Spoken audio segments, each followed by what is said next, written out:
A major employer in Sault Ste. Marie is bracing itself after news of President Trump's plan to add tariffs to steel and aluminum. CTV's Cory Nordstrom spoke one-on-one with Algoma Steel's chief executive to find out how the company is pivoting at such a difficult time. President Donald Trump's order to impose 25% tariffs on Canadian steel and aluminum starts March 4th. Should they go through, the head of Algoma Steel says the tariffs would cause a significant impact on the plant.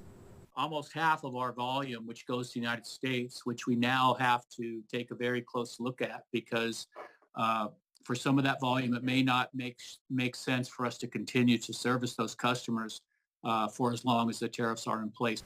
Years ago, Algoma Steel produced much more than the plate and coil it specializes in today, and some have suggested going back to that model to stay busy while these tariffs are in place. Garcia says switching to rebar or structural steel production would take years and require significant capital investment, stating that it just isn't the right path for the steel plant. We are looking to fill our order book if these tariffs do get implemented.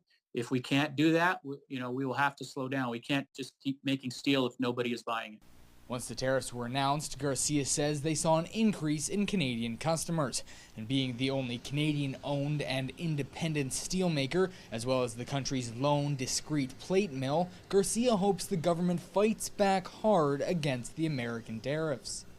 Counter tariffs on U.S. steel, tariffs on all foreign steel into Canada to protect the Canadian market, because the Canadian market's going to be that much more important for Algoma Steel and other steel makers in Canada. The tariffs that do get collected, there should be a mechanism to take that money and support the workers and the companies that are most impacted. Cory Nordstrom, CTV News, Sault Ste. Marie.